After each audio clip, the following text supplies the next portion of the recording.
Although it's probably better seat than this one. All right, we'll go ahead and Exactly. call the meeting to order. We have Andrea Wingo participating virtually due to an approved medical exemption. And we'll go ahead and get started. Up first, public comment. Do we have any public comment?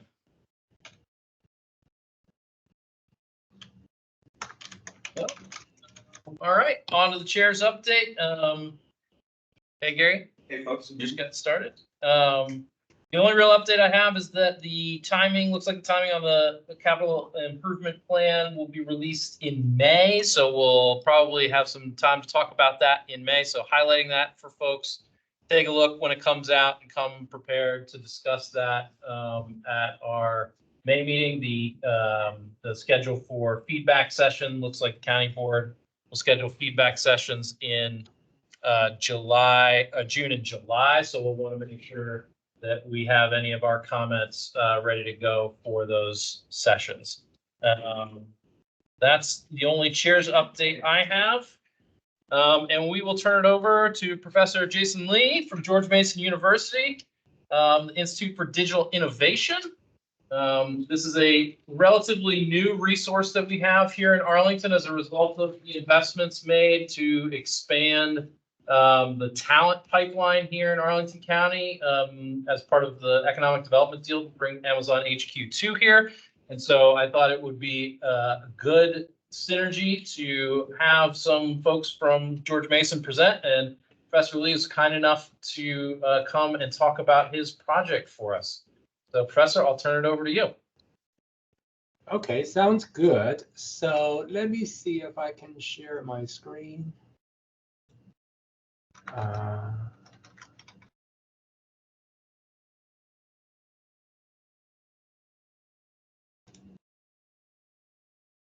Share screen.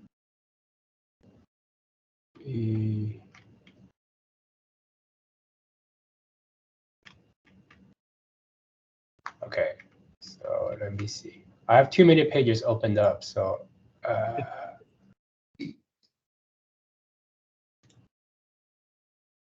not this one, not this one, not this one.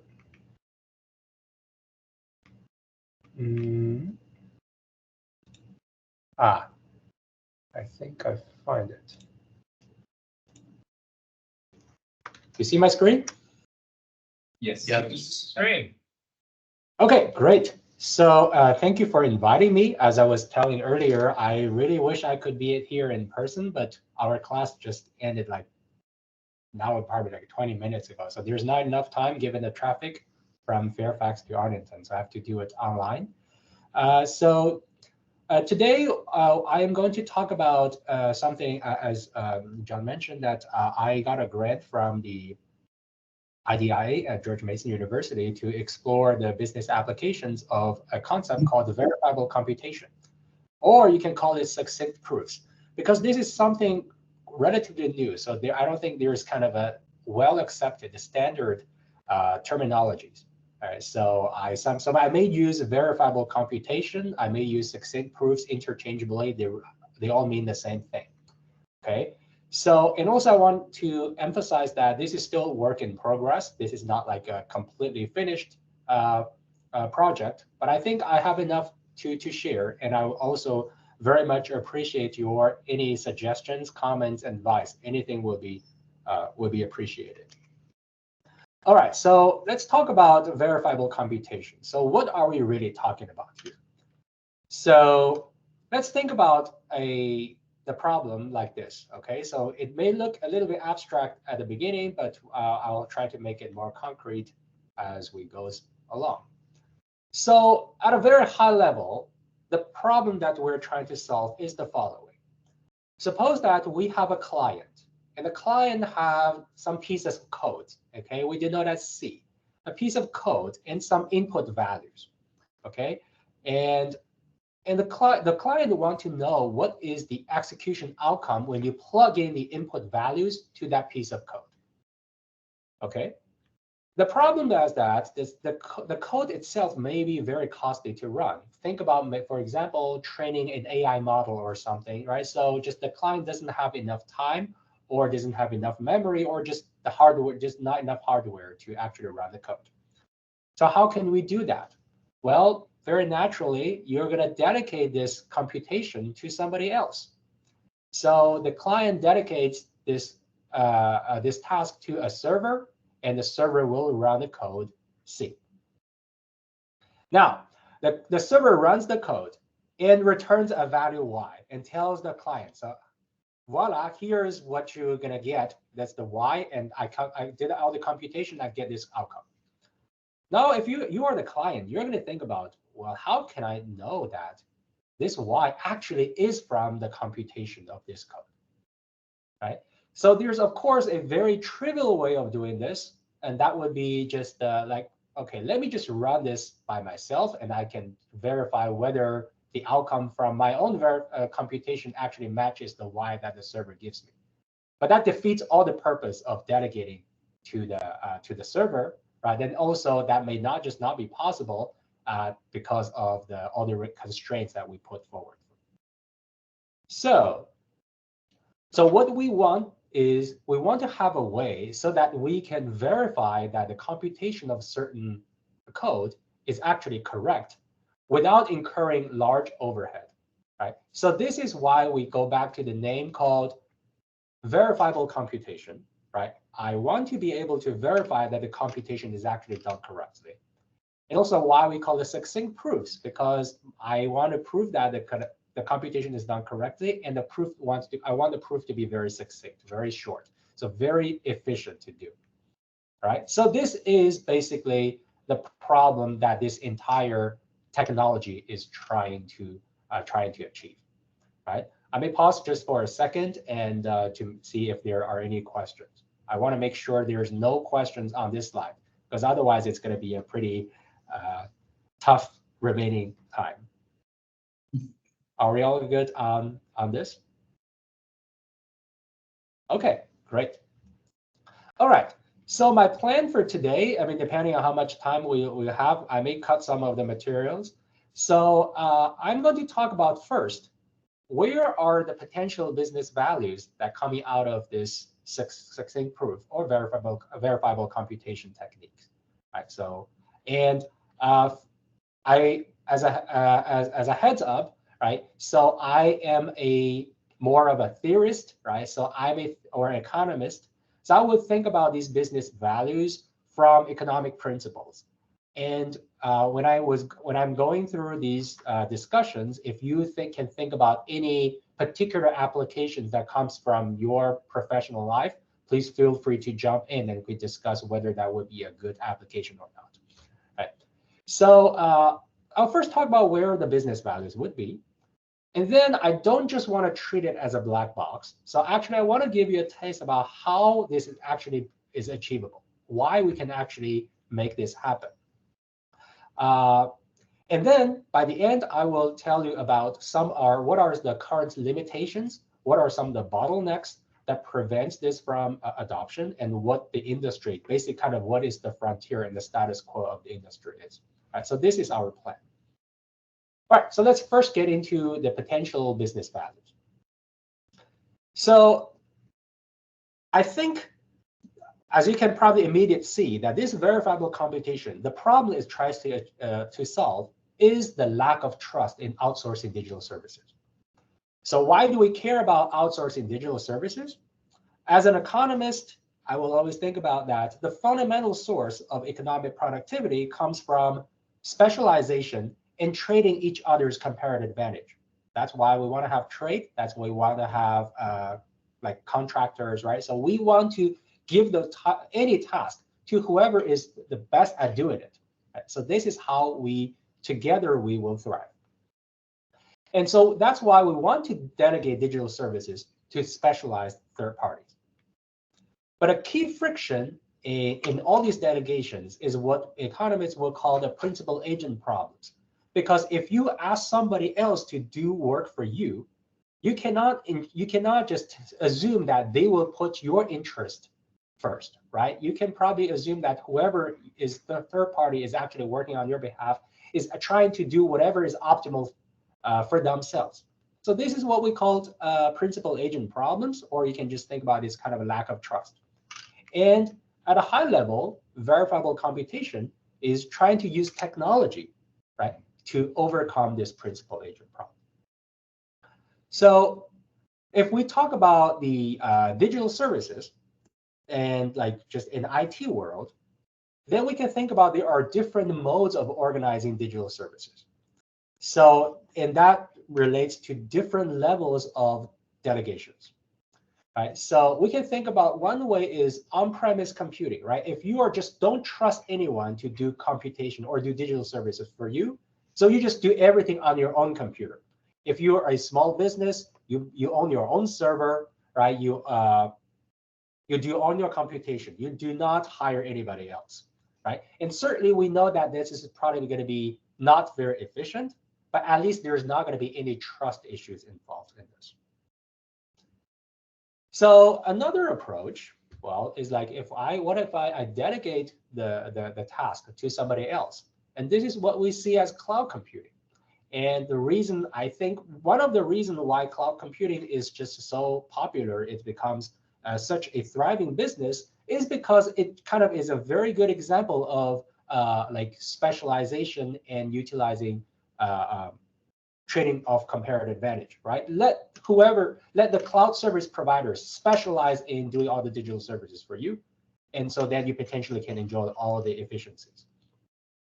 The problem, of course, there are problems, like all the frictions I mentioned earlier is not absent from cloud computing, right? So the first thing you may think about is how can you make sure the cloud service provider is indeed trustworthy? Right. So I have read some reports that some studies that have documented that, like they look at the reported incidents that cloud service providers they put in public versus actually what the number of actual incidents that has happened. Sometimes they see large discrepancies, right? So cloud services providers sometimes is just not purely trustworthy. But you may say, well, but like, in practice, the cloud services providers are actually doing fine. But the problem is that, well, maybe you are doing fine is because you always dedicate your work to those large cloud service providers. And if you only dedicate your task to large cloud providers, or like a cloud provider with a track record, with a reputation, that means that the competition between cloud service providers is not going to be as fierce as it would be. That means that you may actually be paying a higher markup to your cloud service providers. So of course, that is great news for like existing cloud service providers. That's great. That's probably also good for Arlington County, given Amazon is here. But if you are a client for cloud services, right? So sometimes you may have just to forfeit to pass along cheaper alternatives simply because you don't think they have a good enough track record or long enough track record, right? So as like what is really popular these days is AI, and we know that AI actually consumes a lot of computing power. So it's foreseeable that a lot of the AI computations is not going to be done in-house by clients. You're probably going to delegate a lot of AI tasks to third parties.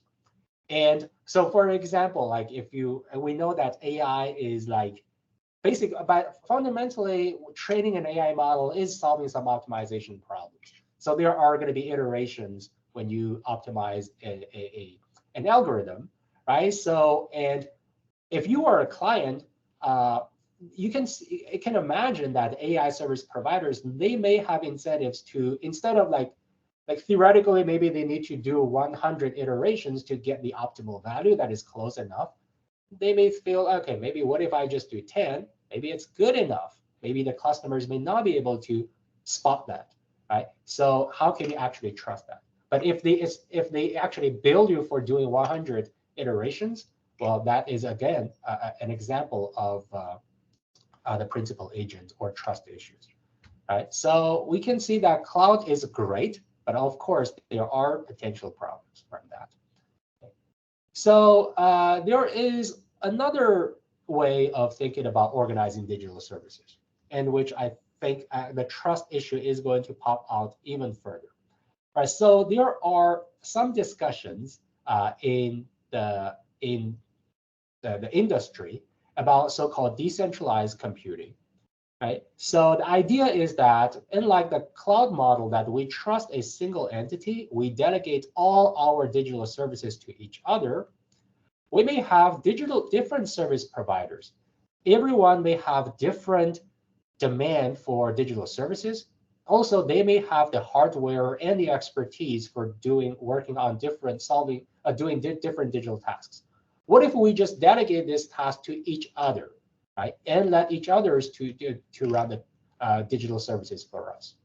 And you can see the trust issue becomes more salient here because at least in the cloud, right, you have a cloud service provider with some reputation at stake.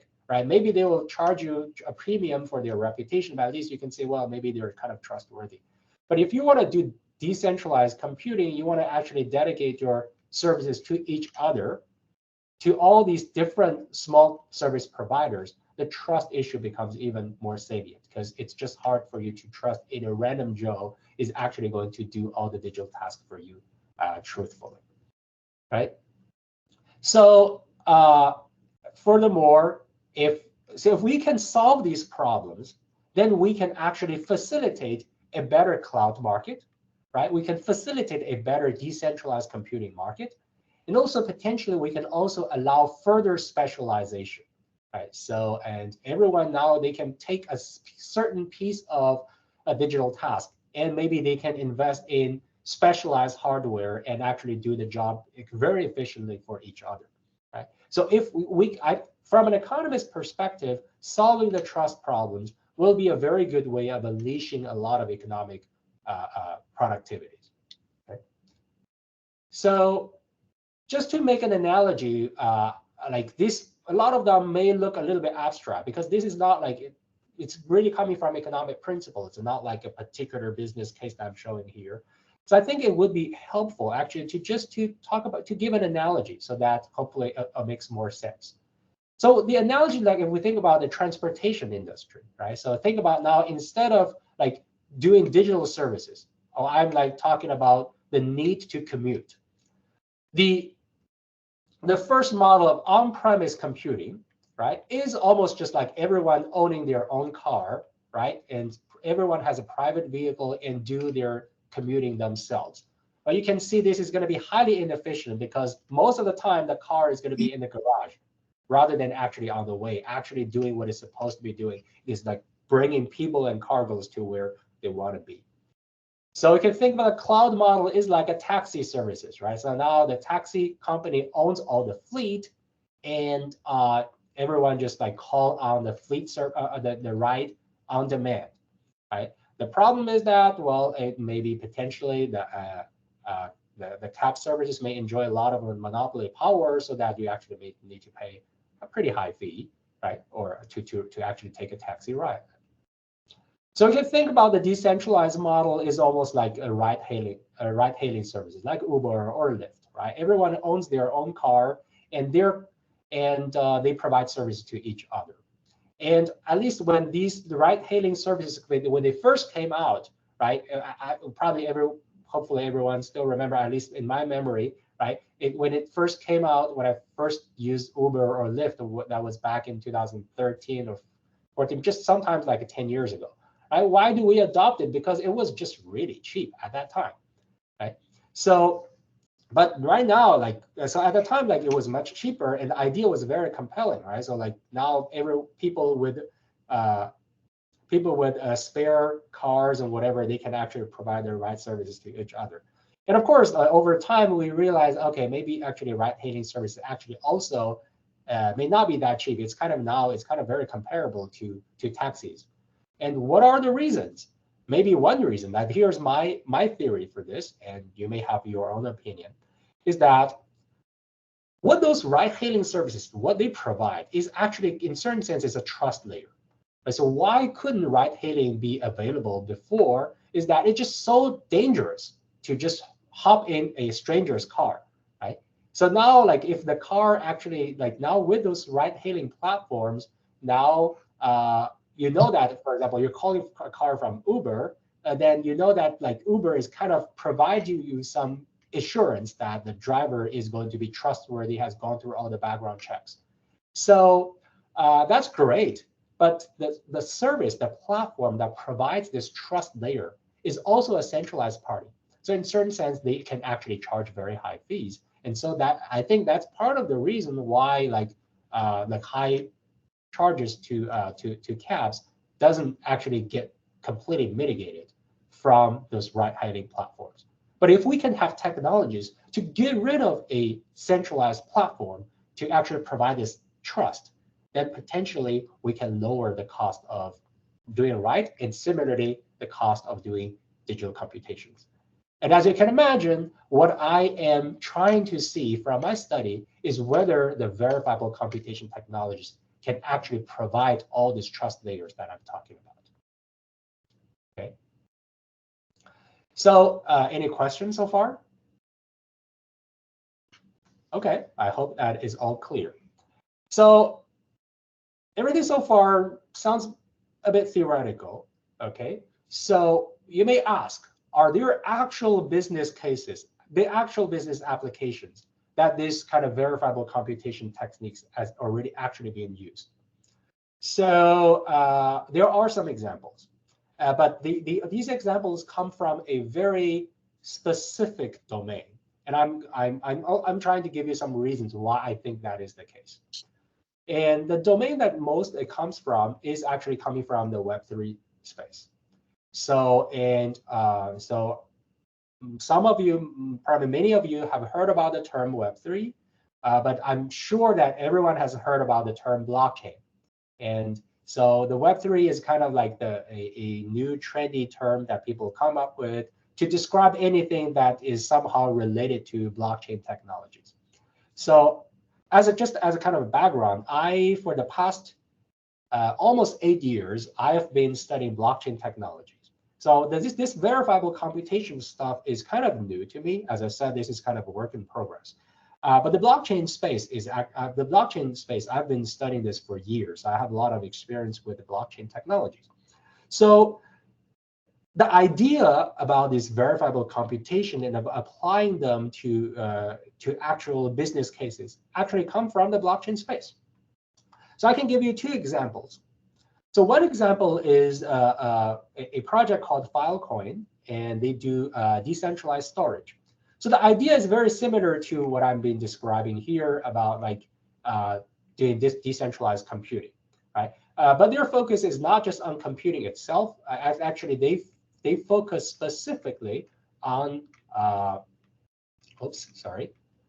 decentralized storage. You can think about computing. Digital services has many components. There are computations, there are storage, and Filecoin is a system, that a platform, a project, a protocol, whatever you want to call it, is trying to facilitate this decentralized storage.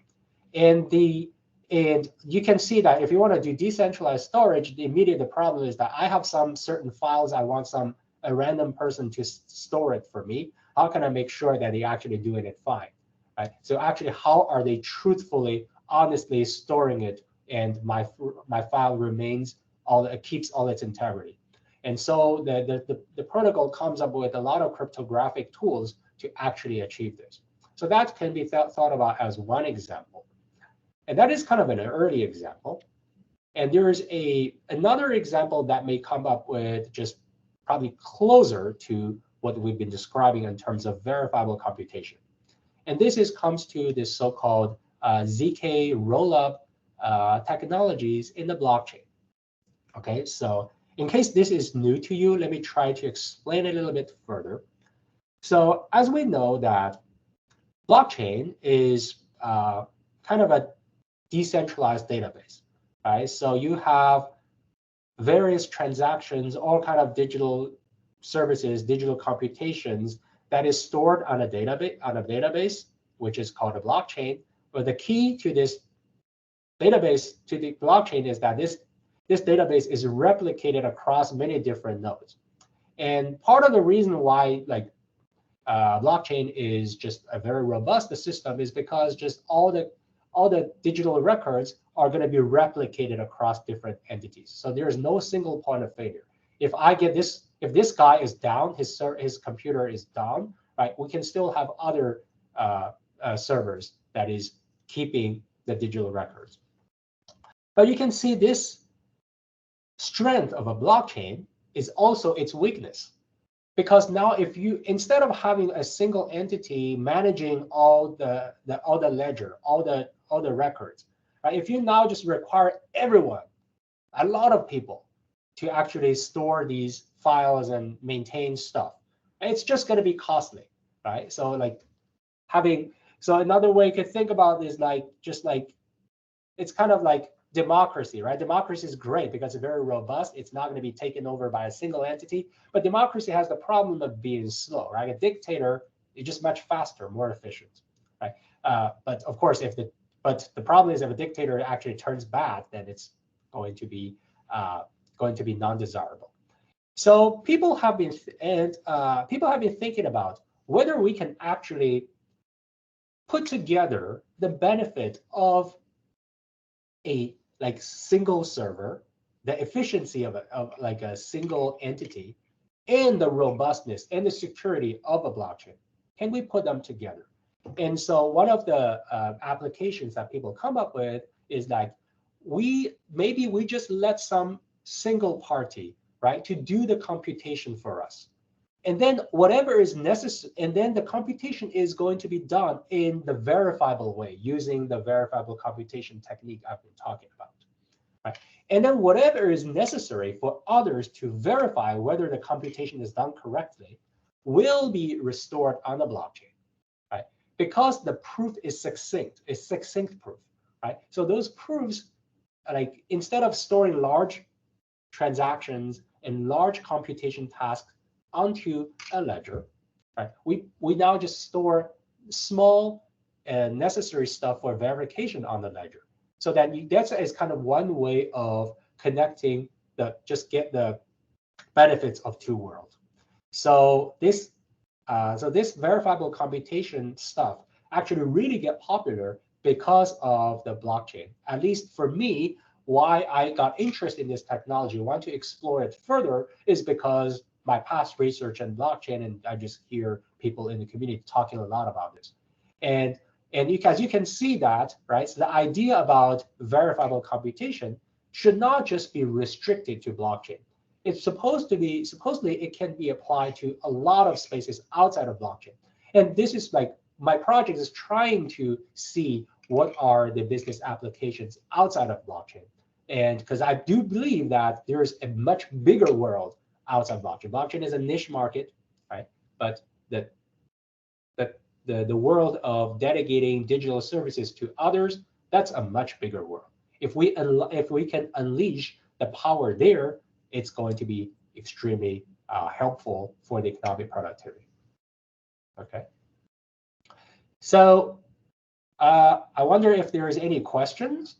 And here actually is a place that I may have a question for you, right? So as I said, I am looking for other applications, but I have to admit that my expertise is in the blockchain space. I know a lot of applications in the blockchain space, but I may be less familiar with a lot of applications beyond Web3, beyond blockchain, and the audience here. And if you have any ideas or any, just from your professional experience, you see, maybe in my work, I experience in this and that, maybe whether this verifiable computation technology can be used, and it'll be very helpful. I think it will be very helpful for me to have a discussions on this.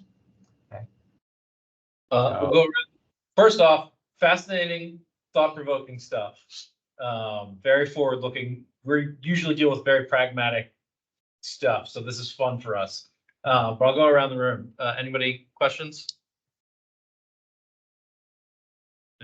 No. Andrea? Hey, it was a great overview. Thank you. Thank you. The thing that came to me would be content moderation. Okay. I think there's a need, an unfilled demand for high quality, efficient content moderation. So the thing that people would want to delegate to somebody else, but need to verify that it was done correctly. Okay. Yeah, that would be, I don't know much about that. I may follow up with you and learn more about the details about content moderation. I'm kind of like, I'm also just now learning what are the applications that potentially can be used. So That's all I got. That's fascinating. okay, cool. So yeah, so and we can certainly have more discussions after my talk. So if there's no questions at this particular point, and we may go to the next is just how do they work and what are the limitations and bottlenecks. Maybe when we get to these, then we probably people can better see what are the scope of applications for these technologies. Because right now I'm basically just providing a black box and say, okay, this can be done. But what are actually, how it's actually going to be done, and what are some of the cost or considerations involved in this, right? So that may be helpful. Okay. So yeah, if there is no other questions at this moment, so let's get to how do they work. Just a heads up, okay? So this part is going to be somewhat math heavy, okay? I am going to throw some formulas at you, okay? You probably need to refresh your memory in like going back to high school, you know? But I'm not going to linger on that, right? Because that's not the key point. I just kind of give you a taste about why this is possible, okay? And a lot of the math details is not like something we want to focus on a lot. So don't hang up on that, okay? So how do they work? So why it's possible that we can actually succinctly verify that a certain certain computation is done correctly. So if you, I assume that many of you have taken computer science and when you were in university, right? So now just maybe refresh your memory going back to the theory course that you've taken. So theoretically speaking, there's nothing magic about a verifiable computation. So if you recall, there is this complexity class. There's called the Pn versus NP. P is a program that you can run in polynomial time, and NP are the programs that you can verify in polynomial time. So the N for problems in the NP complexity class, right? Actually, the computation may actually be very costly. It may take exponential time, but in order to verify that it's done correctly, you can do it in polynomial time. Whatever that it can be verified in polynomial time that the computation is done correctly, then it's NP. So there's famous conjecture whether P is equal to NP. Assuming they're different, then we know that there are programs. If P is not equal to NP, which is not proven, but I think that's what people believe that is the case, then we know there are programs that may take a long time to run, but can be verified somewhat efficiently. Right? But this is just very theoretical. If you have a program that can be verified in polynomial time, in practice, that still doesn't really help. Because in practice, all we can do is maybe do linear time computation or even log time computation, right? So in practice, if we want to make this verifiable computation work, and then we actually will look for like sublinear verification time. Okay, so now let me just, there are, by the way, I want to mention that I use the word verifiable computation and succinct proof. It may sound like they're just like one particular way of doing it. In reality is that actually, because this is actually a very actively researched area, there are just many different ways of achieving that. Right? So what I'm going to do now, just very quickly, because I don't want to hang up on the math, is that I'm going to just give you one example of one particular algorithm, and that is, I think, is probably the easiest to explain, at least at a conceptual level. Okay, and also this is probably one of the most widely adopted one. just to give you a taste how this is possible. Okay. So what are the key here? We know that we want to make sure that, is there a question? No. No, okay. We want to make sure that the execution of a certain code, piece of code C, is correct, okay? And the high level is that the piece of code, if you compile a piece of code, you know it's just like a bunch of instructions. If you think about the assembly, then just a bunch of instructions. And that's kind of like not what we want to deal with. So we will actually convert all these assembly codes into a polynomial. And actually, not just the sorry, I misspoke. It's not just the assembly codes that into a polynomial. Actually, we are going to convert the entire execution log into a polynomial. Okay, and then we want to prove that there are some properties of those polynomials. Okay, this is kind of the idea. That's, as you can see, why I said this is like beginning to get into the math field. Okay, probably we can. And if you think that there's like at a certain point you think that's just too much, and you can just let me know and I can just skip this entire thing, okay? But I feel I want to just at least give you a sense of it. So let me give you an example. So suppose that what is an execution trace? So you can think about every code, right? So every code you compile it and then you run it. Eventually there could be some log. A log, so we call it execution trace, right? Just basically just recording every step of the execution.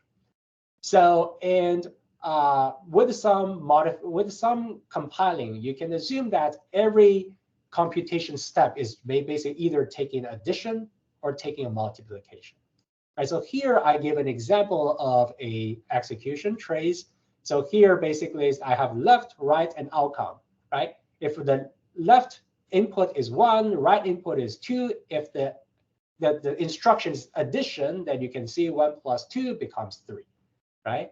And then if this input just carries over here, and then we have a multiplication, then 3 and 4, 3 multiplied by 4, that gives us 12, right? Just like you can think about however complicated your code is, when you run it, when you execute it, right, eventually it becomes something like this. Right, so I've just used color here, like these are the green colors, or you can think about these are the inputs to this. You can think about the C, right? The code itself is just like kind of is embedded in this entire execution trace. And these are basically the inputs to the computation. And eventually, after running many steps here, to the power of 18 steps, so just a very large number, right? You did all the computations. Eventually, you get a number, which is the output. Right? So this, you can think about this is like if the server executes the entire code and gives out the output. So now think about verifiable computation. What do we actually need to verify? If you're a verifier, you want to verify first, the inputs are encoded correctly, right? So the inputs, where the inputs are supposed to be, is indeed matches with what you plug into the code. And second, you want to, if the server tells you that after all the computation, the outcome is 108, you want to make sure that this output is indeed encoded here. Third, you want to make sure that every step is done correctly, right? So like if this first step is addition, so 1 plus 2 must equal 3 here. And finally, you want to make sure that all the intermediate values are wired correctly.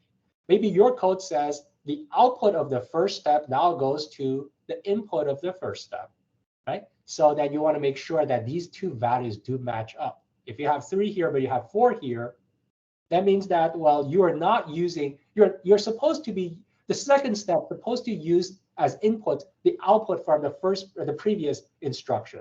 But if the numbers do not match up, then you know that the computation is not done correctly.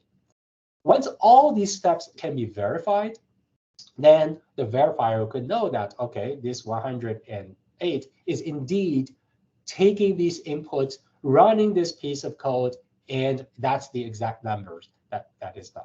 And of course, like for a verifiable computation, for succinct proofs, what we want is we don't want the verifier, right, to go through all these steps because that defeats the purpose of delegation. We want the verifier to spend some very limited computing sources and to still make sure that this number is actually calculated correctly, right? So this is the high level overview about how it works, okay? So, and you can tell me whether I want to go in more details because I have a couple of slides explaining how these input encoding needs, how to verify the input coding is done correctly, how to, like, just basically all these 4 steps, how this is actually done correctly. But I can go in more details about this, or I can kind of skip that, or maybe come back later if people have interest. I think we need to skip it. We're running a little bit long. Okay, sounds good. All right, so let me just quickly see all the slides, and so these are, you can see there is some math involved. Okay. All right, so I'm going to skip that. So let me just jump to the last point, which is what are the limitations of bottlenecks involved in doing this verifiable computation. So in practice, right? So right now we are being somewhat abstract. We say, oh, we have some piece of code that we want to run, but in practice, what is the piece of code that we should actually verify? So there are actually now 2 different paradigms in this space. One is like saying, okay, I have a piece of code that I want others to run it for me, right? So I just compile it. I have a source code. So I compile it into whatever assembly code, right? And then based on the assembly codes, I can get some properties of this piece of code. And then I can verify like whether the execution trace is actually done correctly, satisfy all these constraints that I mentioned earlier. The problem with that is that the problem with this type of technique is that we need to do some pre-processing of the code. And also, we cannot deal with a arbitrary code, because in order to have some sense about the structure of the execution trace, you basically want to have a sense about how long this execution trace is. So if you have a piece of code that has a number of loops that is undetermined, right? So before we know the halting problem, you cannot know before you run the code, you don't know how many loops it may run. So if that is the case, then it would be difficult to actually for this piece of software to work. So we can see that it's suitable for frequently executed standard programs. And this is also part of the reason, going back to the application part, like why this entire thing first actually came out in the blockchain space. Because the code that like for example, smart contracts we want to run in Ethereum, all these codes are typically, we know that how long they will run. And also these codes are somewhat standard. For example, a lot of what we need to verify, just verify that, okay, I send you a transaction. You want to verify this transaction is correct. So basically just checking whether the amount I send is not larger than the amount of I have. Checking the digital signature is done correctly, right? So you can see these are very standard procedures. So that's what part of the reason why in the blockchain space this has been done. But what if like the code, and if we go outside of the standard programs, right? What if the code may just, for example, it has a while loop. So you don't know actually how many loops it actually may run. So there's another approach is actually trying to actually build a virtual machine. So instead of like actually verifying the source code, you take the source code as an input to a virtual machine. And then you just verify basically all the steps that is being run in a virtual machine is done correctly. The issues with that is that this is still kind of under development. So there are many different, so actually I have like someone is tweeting on the Twitter, they list a bunch of different solutions provided like doing this virtual machine. And one of the most famous one, most mature one is this RISC-0. And like if you look at their documentation, they would say that for their virtual machine, about 70% is done. So there's still some instructions in the virtual machine that are just not completely developed yet. Sorry, so it's not like fully in production stage yet. And also doing this virtual machine, because instead of like actually tailor your verification or proof to and compile the source code, actually you do it for a very general purpose virtual machine, it will relatively be slower and more memory intensive. So it's actually kind of more costly. So also, as I mentioned, that I was like giving example, trying to expand example of how this is actually done. And this algorithm is what we call the Plonk. This is probably one of the most famous example in this space. But there are a lot of other approaches of doing that, and they have different performance and cost profiles. So if for your actual practice, maybe you want to figure out what is the one that fits your need better. Okay. So, and for economic analysis, right, whether it makes sense to adopt some of these techniques, right, it's important for us to know what are the performance guarantees and what are. And finally, and I think like this is kind of emergent technology, so eventually I think the adoption problem is like getting people used to that, right? Because if this is the first time you hear about this, then I'm sure you're not going to just go overnight and just implement it, right? So it always takes some time. So I think these are some of the status quo that I see, and also this is just like what I want to do from my research project is, like I said, it's a work in progress. I'm trying to understand all these problems better so that we can give a more concrete answer, like what applications may adopt these technologies and which algorithm to use and how it may actually have implications on the organization of digital services. Maybe that is a way for us to discipline cloud service providers so that they do not enjoy too much market power, or maybe that is a way to kind of facilitate a decentralized computing paradigms so that it may potentially provide more income opportunities for small digital service providers. Right. So that's, I think, all I want to share. Sorry if I ever go over time. And so if you want to reach out to me, have any further thoughts, here's the way you can find me. Thanks. Thanks. Thank you. Thank you very much, Thank Professor. you. Thank you. Thank you. Right. Fascinating stuff. There's like 20 projects like Professor Lee briefed us on that got inaugural cohort of public-private partnership research grants through George Mason's Innovation Center for Institute for Digital Innovation, which is headquartered here in Arlington, and they're finishing the construction on the building, I believe, this summer. So hopefully next time we'll be able to do it in person, Professor. So thank you. Yeah. All right. Next, introductions to Laura Slavin and Tracy Jewell, our Deputy CIO and Chief Experience Officer. Laura, you want an intro? Sure, right to Laura. Extremely hard to go after that presentation. So much. I'm like, wait, who am I? So my name is Laura Slavin. As you mentioned, I'm Deputy CIO for Arlington County. I think some of you might recognize me here because I have presented to the ITAC in the past. I know I see nodding heads. So the reason for that is because I worked for the county for over 11 years as a consultant. During that time, I've had the opportunity to be able to deploy multiple different technologies, and I believe I've worked with every single department within the county, which has been awesome. So outside of Arlington, I have over 20 years of experience in IT. I started out my career working in global telecom. From there, I went into IT and business process outsourcing to healthcare industry, as well as to the nonprofits. I actually set up the backup data center for Volunteers of America during Hurricane Katrina. So from there, I went into lost my train of thought. From there, I moved overseas, and I worked in global logistics.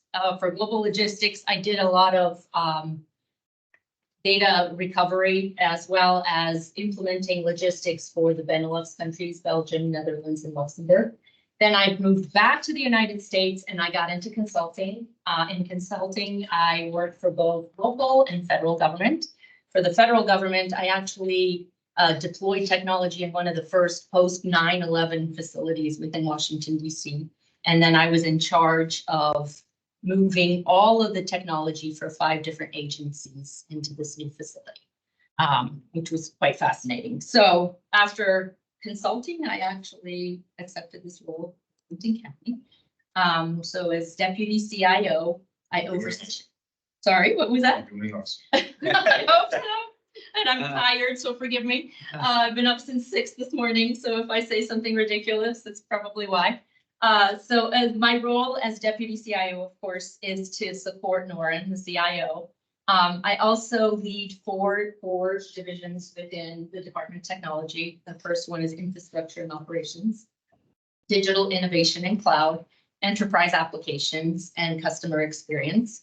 And the way I see my role is what I want to make sure that those 4 divisions, while they're functioning properly and all the technology is working and we're looking at creative, innovative ways to make things better, we're also in alignment with our digital strategy as well as the county's vision and mission.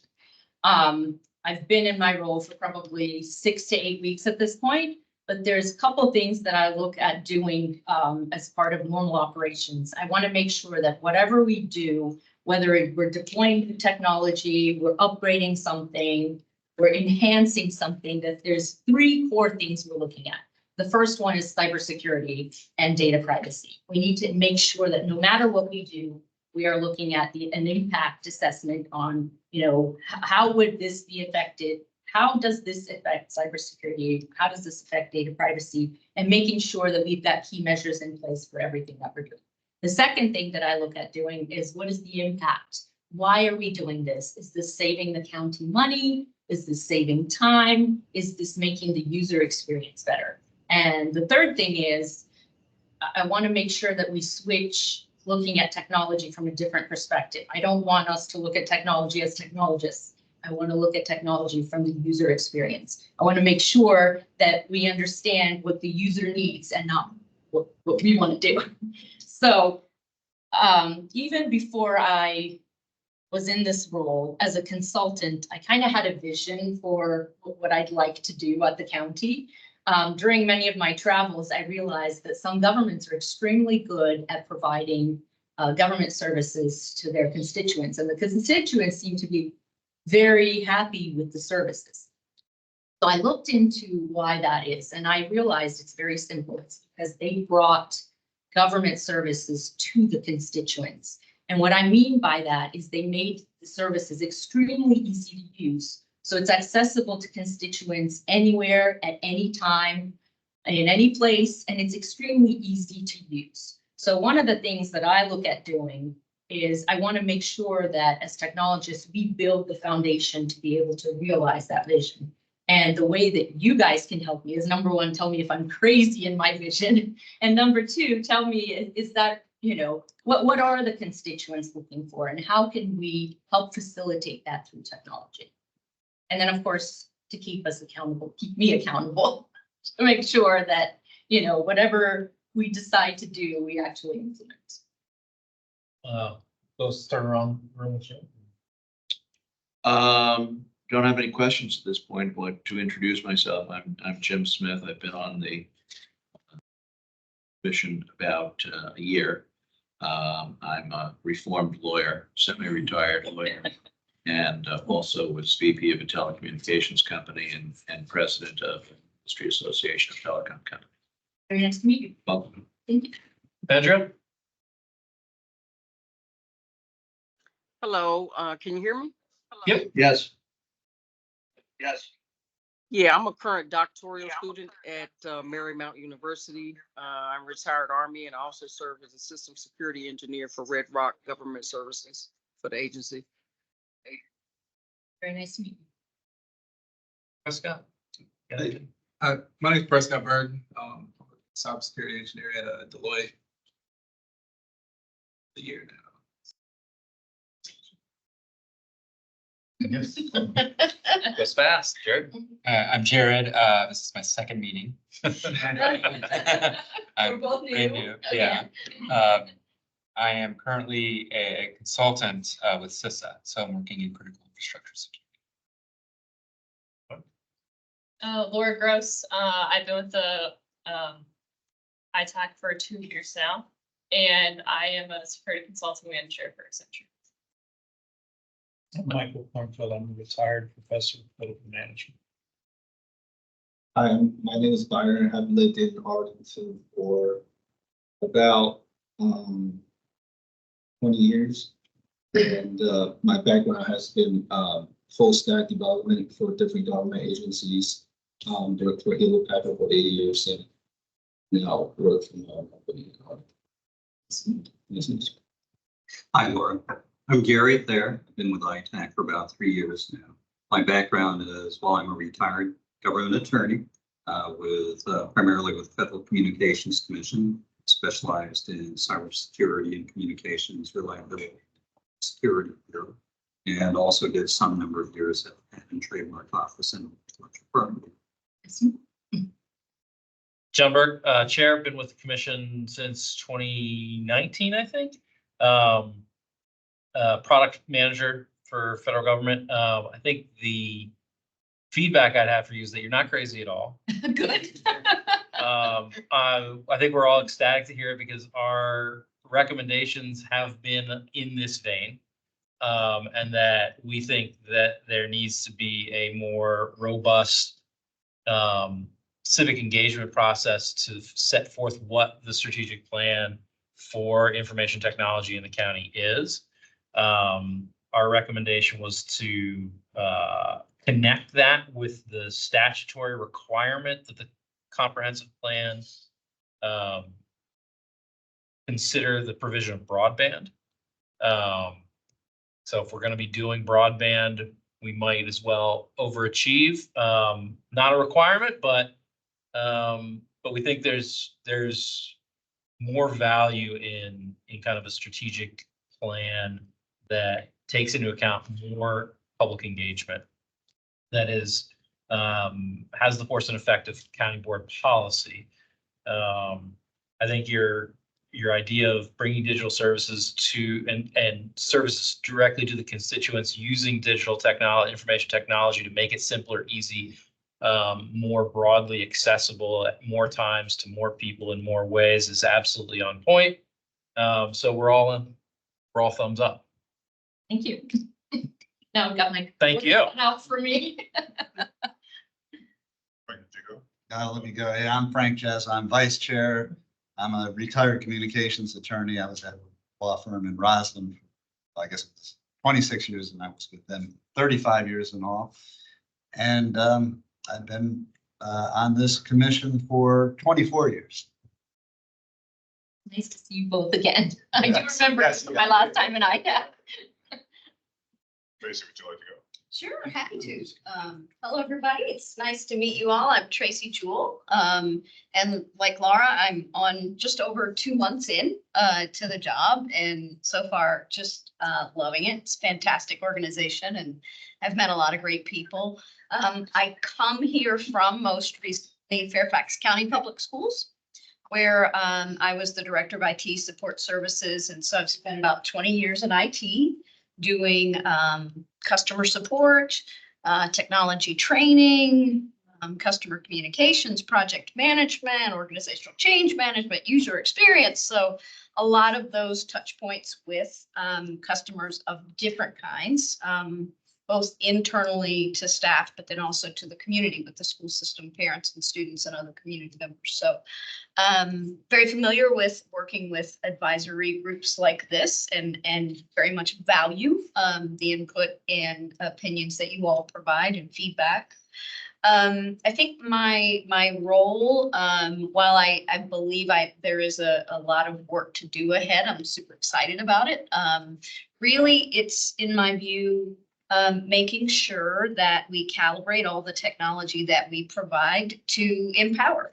Whether that is empowering the staff inside of the organization to achieve the business goals and mission of the organization, or whether that is empowering the citizenry to be able to get the things they need, whether that's just inquiries or actual services that that they're seeking from the county. And so making sure that the technology experiences we provide are designed and implemented and supported in ways that provide an exceptional experience that help those folks to work smarter, faster, happier. So I think that's really the end goal. And as you all know, there are a lot of touch points with technology. And I sort of view that as we have the citizenry that interacts in many digital ways, whether that's websites, applications, systems, different ways that they have touch points with the county. And then under that is the layer of ACG staff that provide the services and the business outcomes and answer the requirements, the inquiries and all of that, which sits on the foundation of technology that we provide. And so the DTS staff provides those technologies. And so I say that just to say, I look at it as sort of an inverted pyramid, that we have the Department of Technology Services and then the staff within ACG that they support, who then support the greater citizenry of Arlington County. So I'm starting my work at that foundation of that pyramid so far. I've spent the last several weeks doing a lot of conversation inside of DTS and also with other departments and offices across the county to just get a feel for where we are now.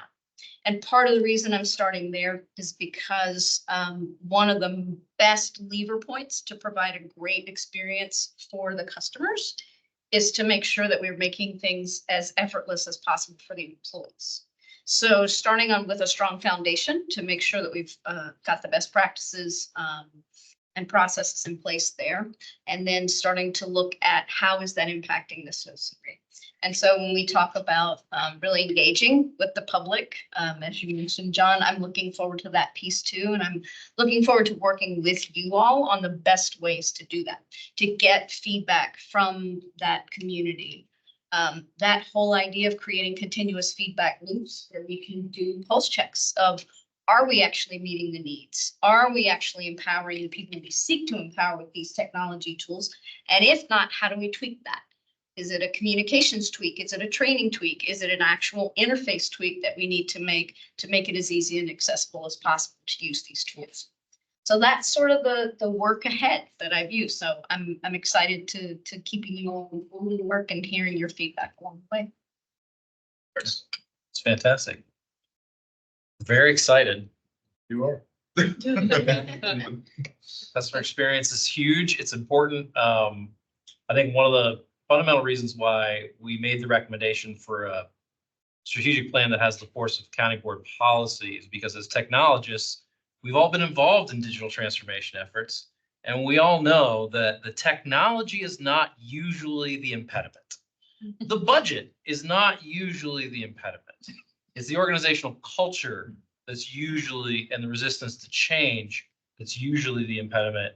And we feel that a county board policy could have the supportive effect of driving that and making it a priority of continuous improvement, improving customer experience. So it would be an enabler rather than a mandate. So I think if there's anything anyone else wants to add to that, we've hashed over this many times. So. All right. Well, with that, Frank, do you want to give us our legislative update? Sure, even though I circulated, but I'll give the, no, anyhow, actually, everything old is new We've again. all perused it very That's carefully. what I'm sure, but the FCC is actually has a big item coming up tomorrow. They're bringing back net neutrality would give the FCC authority to regulate under Title II of the Communications Act, which is the common carrier provision. So there is debate as to whether restoration of net neutrality could lead to rate regulation. Stay tuned, but it's likely to be it's likely to pass tomorrow, but it's also likely to meet some challenges.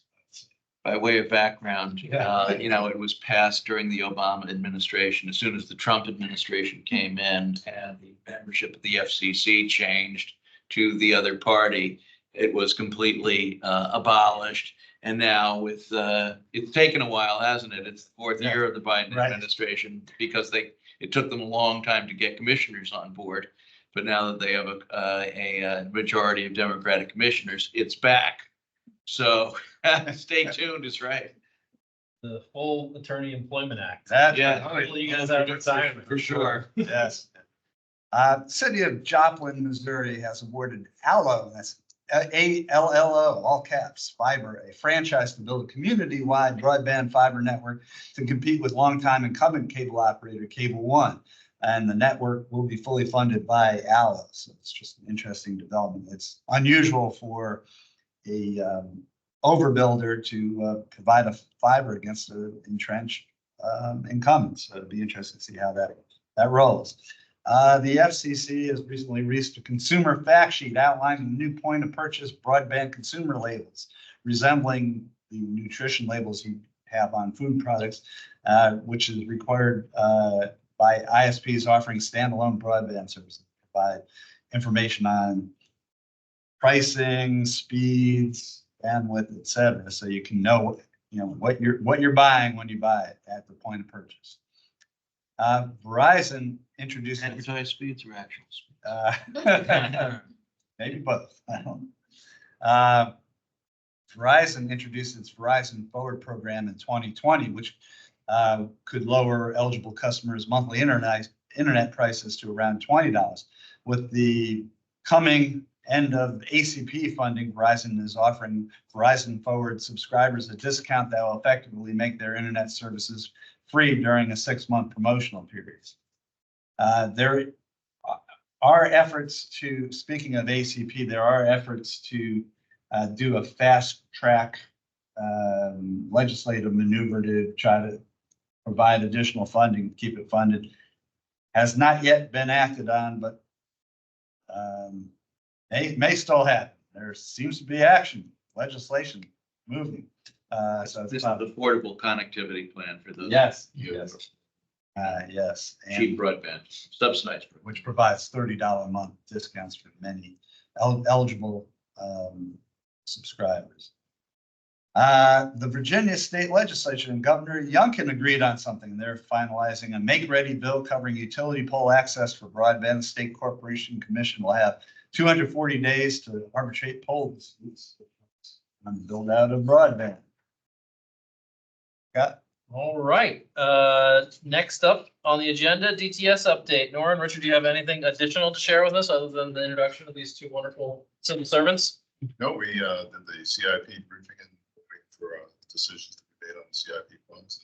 That's where I think that's Great. I'm sure we'll get into that next meeting. Fantastic. Anything for the good of the order? got one thing. Right. Well, I did reach out to the Virginia Innovation Partnership Corporation regarding what technical services and consulting they can provide Arlington County in connection with our broadband plan. Excellent. So we'll see if I put threw it in the contact us. Yeah, so we'll see if somebody answers. All right. Fantastic. But the other thing I had was the minutes. The ones that you circulated. You're fantastic. Do I have a motion to adopt the minutes from the last meeting? I move re-adopt the minutes from last meeting. All in favor? Aye. All opposed? Aye. Aye. The minutes are adopted. Fantastic. I'm gonna put that in the agenda. That's Right, it used to be in there back in the day. Mary always put the minutes. all right. All right. Do I have a motion to adjourn? So moved. Second. All in favor? All right, Thank you very much, folks. We'll see you in May. May 22nd. May 22nd. Thank you. Thanks, everybody. Thanks for Thank coming. you.